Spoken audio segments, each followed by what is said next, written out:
जमाना सदका, जो खाते हैं वो बोले ना, खादे जमाना सदका उस्मान बायादार शे। इंतहाई काबिल हो अहले ज़ौक़ तवज्जो फरमाएं। सिद्दीक़ दाओ दिलबर, इस्लाम कबूल करने से पहले भी सिद्दीक़ और उस्मान आपस में दोस्त थे। सिद्दीक़ दाओ दिलबर हम ज़ुल्फ़े मौला हैदर, हम ज़ुल्फ़ समझते हैं ना, यानी दो बहनें जिन दो लोगों के निकाह में हों वो आपस में हम ज़ुल्फ़ होते हैं।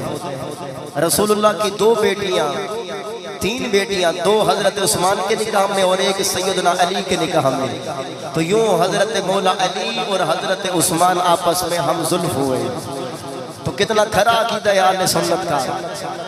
सिद्दीक़ दाओ दिलबर हम ज़ुल्फ़े मौला हैदर, सिद्दीक़ दाओ दिलबर हम ज़ुल्फ़े मौला हैदर। पंजतन साढ़े मालिक, हम सुननी है ना, पंजतन साढ़े मालिक असहाब साढ़े राहबर, जो रोशनी के अमीन ठहरे, जो रोशनी के अमीन ठहरे हम उन सितारों को मानते हैं। हमारी मंजिल जुदा नहीं है कि हम बहारों को मानते हैं। हमारे दामन पंजतन की इनायतों से भरे हुए हैं। हम अहले सुन्नत नबी के नासिर तमाम यारों को मानते हैं।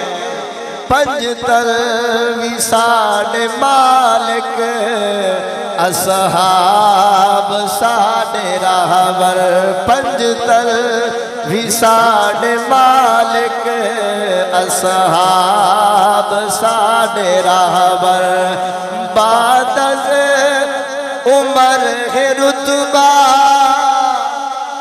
अक़ीदा अहले सुन्नत, बादल उमर है रुतबा, बादल उमर है रुतबा उस्मान बायादार शे औलाद चर्चा, अर्शे औलाद चर्चा उस्मान बायादा।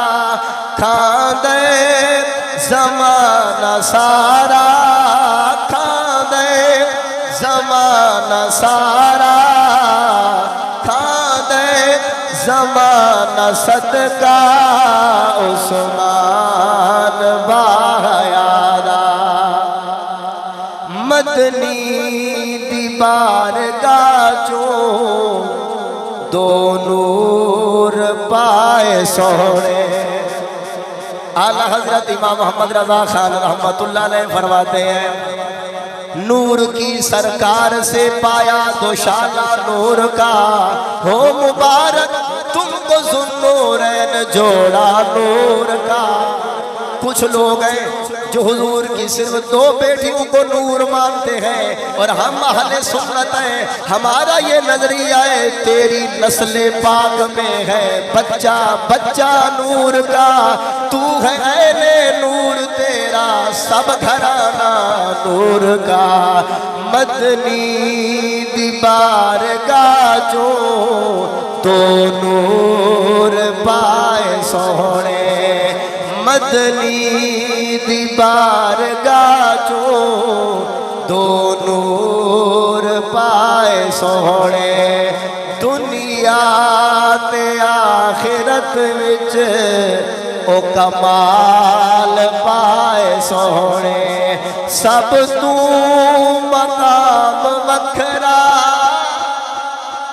सब तू मकाम वखरा उस्मान बाया। हजरत आदम अलैहिस्सलाम से हमारे आका तक किसी भी नबी के किसी भी सहाबी को ये शरफ नहीं मिला कि किसी नबी की दो बेटियां उसके निकाह में हों। अगर ये शरफ मिला है तो सिर्फ अकेले हजरत उस्मान को मिला है।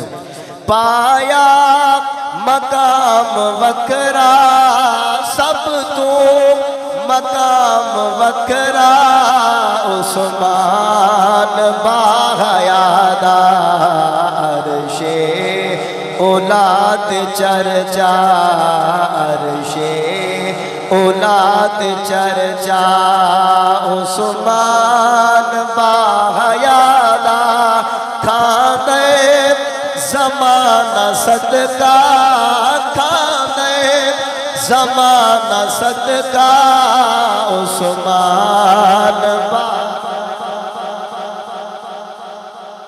अल्लाह तबारक व तआला की बारगाह रहमत में दुआ है अल्लाह करीम हम सब का इस महफिल पाक के अंदर हाजिर होना कबूल फरमाए। दुरूद पाक की एक फजीलत से आगाज़ करता हूँ। आका अलैहिस्सलाम ने इरशाद फरमाया मन सर्रहु अन यल्क़ल्लाह रादियन फलयुक्सिर मिनस सलाति अलैया। फरमाया कि जो बंदा चाहता है कि जब मेरी मुलाकात अल्लाह से हो तो इस हाल में हो कि अल्लाह मुझसे खुश हो, अल्लाह मुझसे राज़ी हो, तो फरमाया क्या करो फलयुक्सिर मिनस सलाति अलैया, फिर मेरी ज़ात पर कसरत के साथ दुरूद व सलाम पढ़ो। अब भी हुसूल बरकत के लिए दुरूद पाक पढ़ लीजिए। अल्लाहुम्मा सल्ली अला।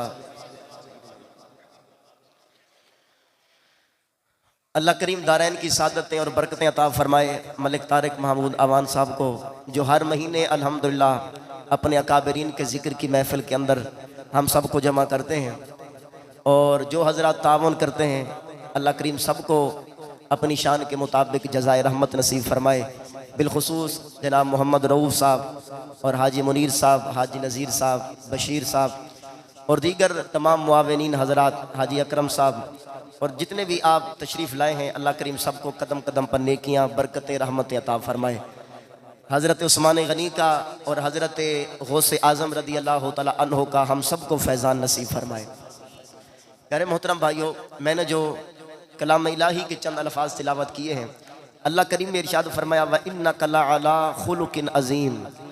ऐ महबूब बेशक यकीनन आप खुल्क़ अज़ीम पर हैं।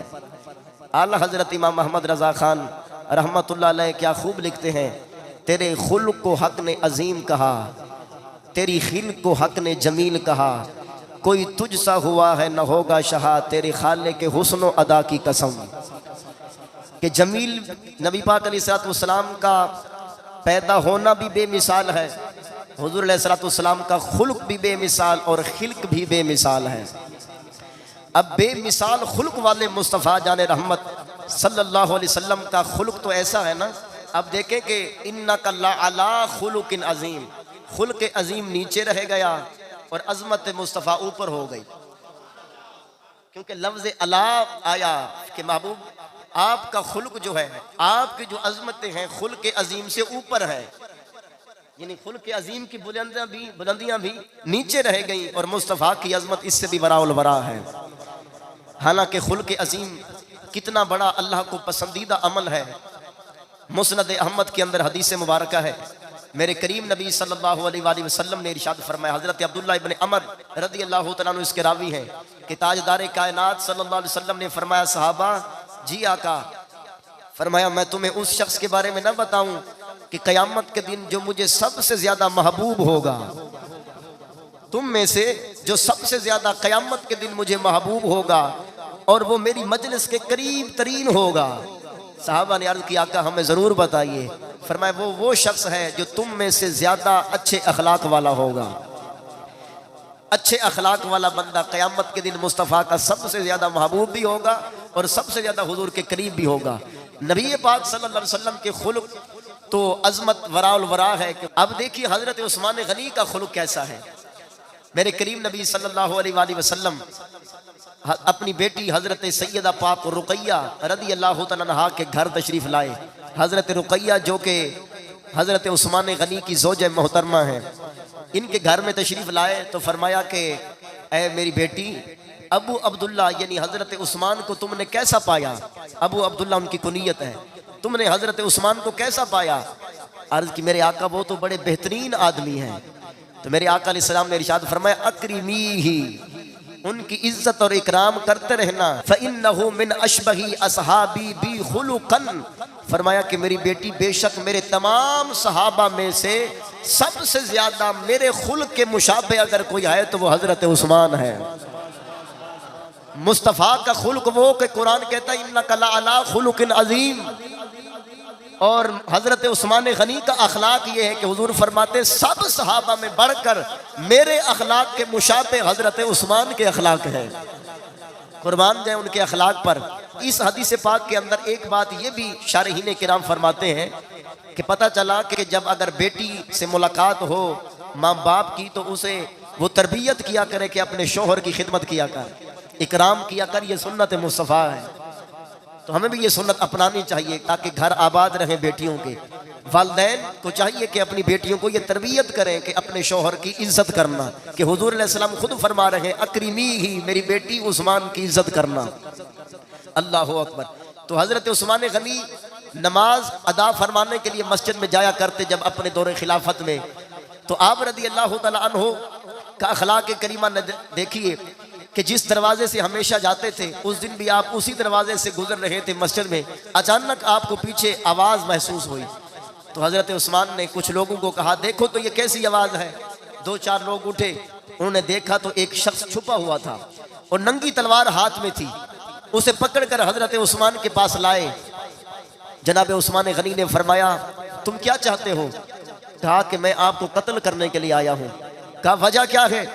उसने कहा कि आपने यमन के अंदर जिसको गवर्नर बनाया है ना, आपके बनाए हुए गवर्नर ने मुझ पर जुल्म ढाया है, इसलिए मैं आपको शहीद करने आया हूँ।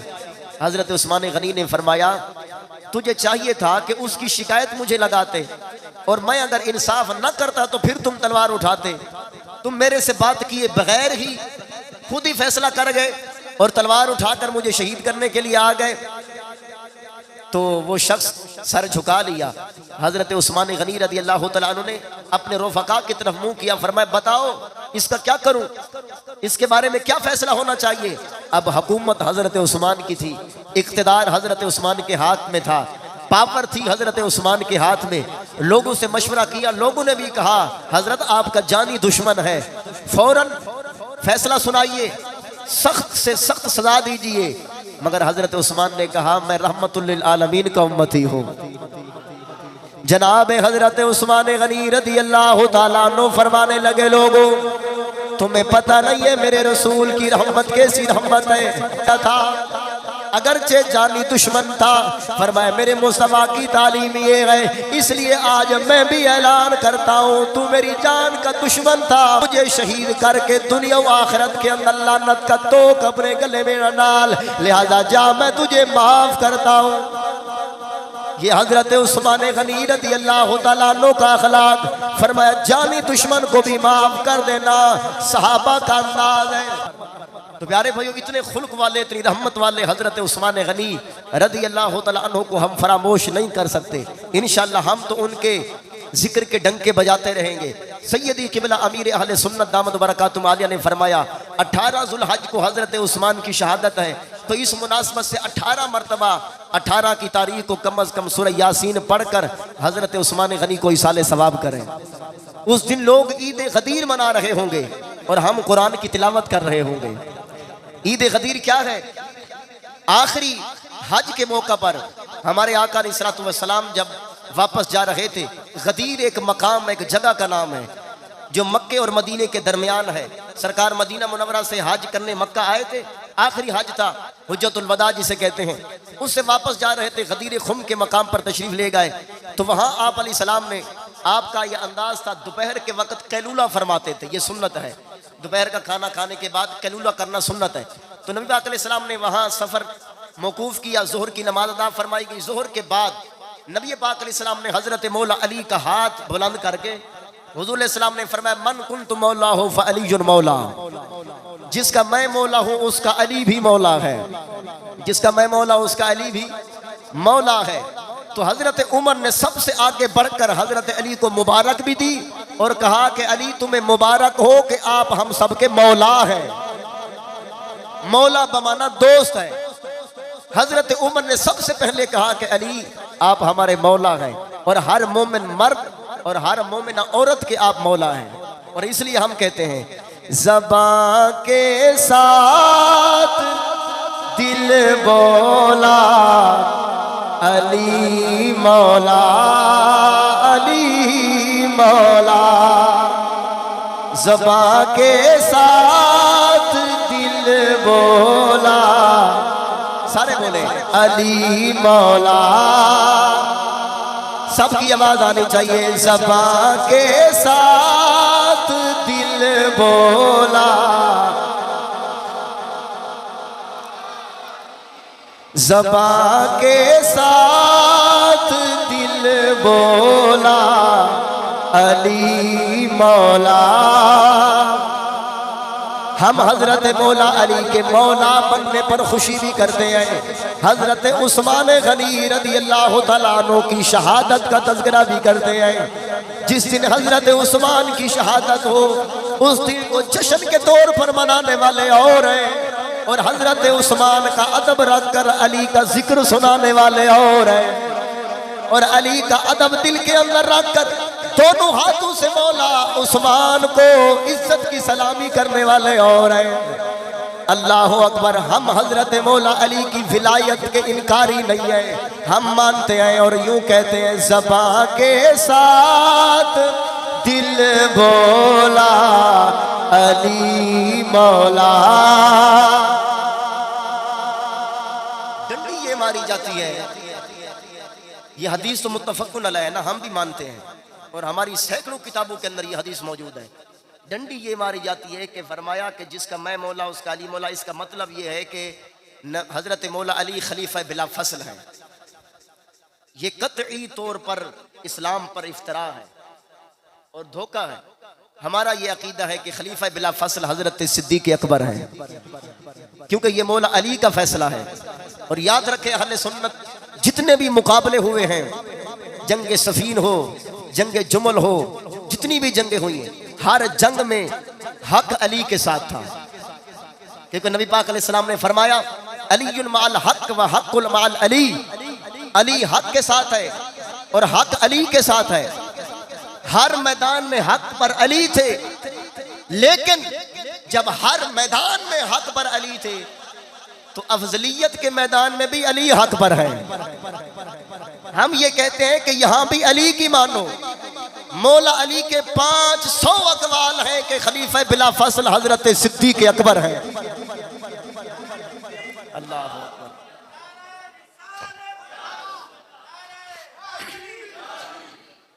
हजरत मौला अली रज़ी अल्लाह तआला अन्हु ने वाज़ेह तौर पर यह फरमाया, जिस बंदे ने मुझे सिद्दीक़ उमर से अफजल कहा मैं उससे हद मुफ्तरी जारी करूंगा। और अली दी सट कोई बर्दाश्त नहीं कर सकता है। देखना चाहो तो दरे खैबर से जाकर पूछो।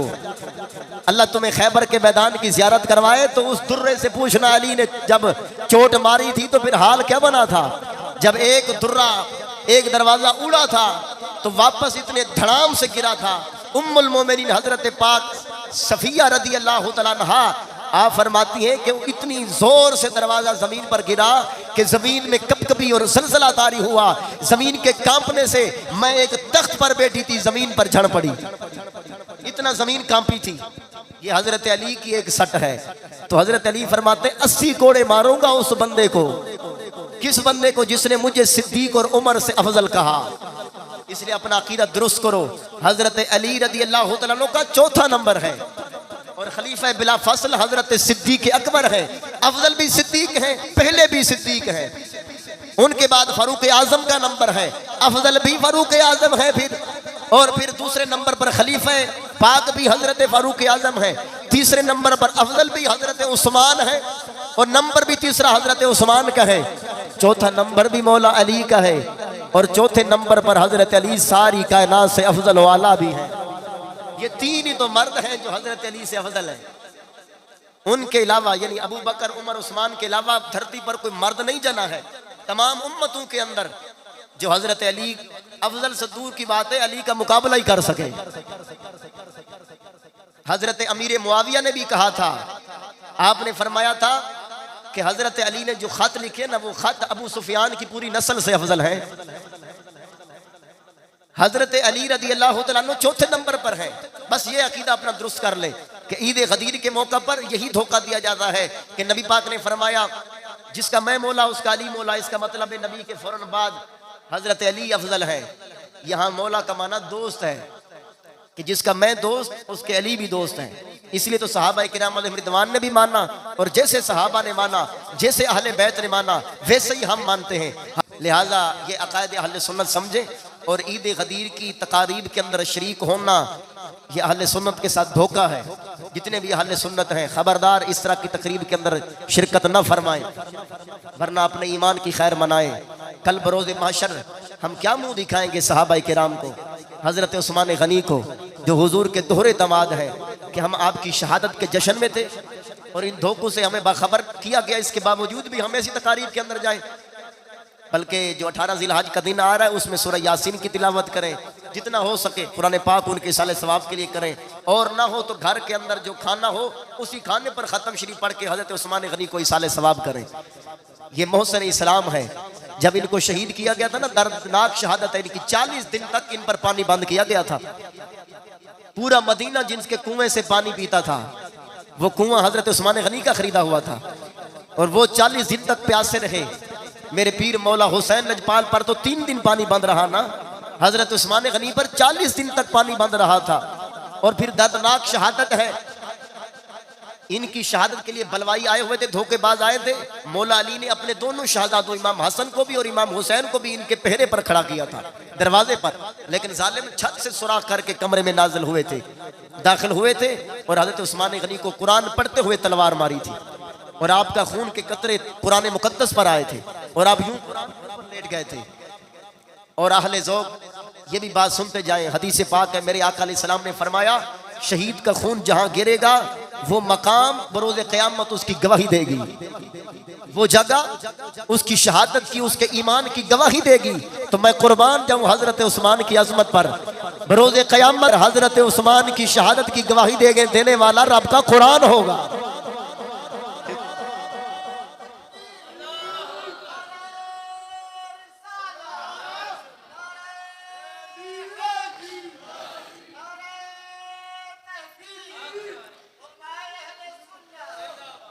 तो हजरत उस्मान गनी बरोज़ क़यामत उस्मान गनी की शहादत की गवाही देंगे, और आप उस दिन ईद मनाने लग जाओ, फिर देखो तुम्हारा रिश्ता कुरान से भी टूट रहा है, सहाबा किराम से भी टूट रहा है।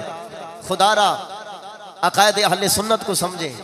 तो हमने क्या करना है, उस दिन कुरान ही पढ़ना है इंशाअल्लाह, और वही कुरान जिससे इतनी मोहब्बत थी हजरत उस्मान गनी को, वही कुरान पढ़ के उनको इसाल करना है। करेंगे ना इंशाअल्लाह। सारे नियत कर ले के 18 ज़िलहज को सूरह यासीन कम से कम एक दफ़ा तो लाजमी पढ़ेंगे ना। सूरह यासीन शरीफ की तिलावत करके रसूलुल्लाह के वसीले से हज़रत उस्मान गनी को इसाले सवाब करेंगे। अल्लाह करीम मेरे टूटे फूटे अल्फाज अपनी बारगाह अक़दस में कबूल मंजूर फरमाए, आमीन।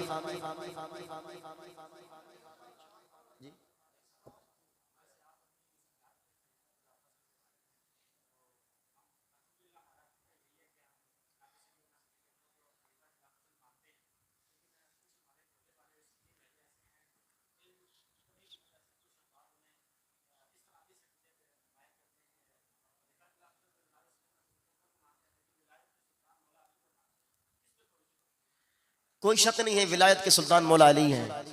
विलायत बढ़ती ही दरे मौला अली से है।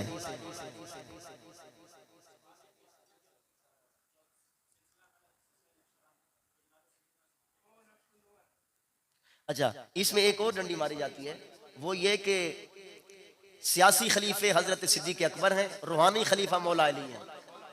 ये डंडी मारी जाती है जो कि अहले सुन्नत का मिजाज नहीं है। बाकी विलायत के सुल्तान मौला अली है, इसमें कोई शक नहीं है। हजरत मुजद्दिद अल-फ़सानी रहमतुल्लाह अलैह, इमाम रब्बानी मुजद्दिद अल-फ़सानी रहमतुल्लाह अलैह, उनका ये फतवा है। आपने फरमाया पिछली उम्मतें हों या ये उम्मत हो, किसी भी उम्मत के अंदर वली बनता ही नहीं है जब तक मौला अली मोहर नहीं लगाते। विलायत के सुल्तान मौला अली है, कोई शक नहीं है, लेकिन रूहानी खलीफा भी सिद्दीक अकबर है, ईमानी खलीफा बिला फसल भी सिद्दीक अकबर है, सियासी खलीफा भी सिद्दीक अकबर रदी अल्लाह तआला अन्हु है। आपसे मैं फैसला लेता हूँ, नमाज रूहानियत है या सियासत है? बताएं, रूहानियत है कि नहीं है? तो जब नमाज रूहानियत है तो नबी पाक अलैहिस्सलाम ने अपने बाद अपना मुसल्ले का वारिस किसको बनाया है? हजरत सिद्दीक अकबर को बनाया कि ना बनाया? तो मालूम है मेरे हुजूर अलैहिस्सलाम ने अपना रूहानी खलीफा भी खलीफा बिला फजल सिद्दीक अकबर को बनाया। और ज़हरी जिंदगी के अंदर नबी पाक अलैहिस्सलाम के ज़हरी जीते जी ज़हरी हयात तय्यबा के अंदर भी हजरत सिद्दीक अकबर ने 17 नमाजों की इमामत फरमाई है। तो अपना मुसल्ला जिसे सरकार दो आलम सल्लल्लाहु अलैहि वसल्लम अता फरमाए, वो सिर्फ सियासी खलीफा नहीं, रूहानी खलीफा बिला फजल भी सिद्दीक अकबर है। अल्लाह पाक हमारे अकायद की हिफाजत फरमाए।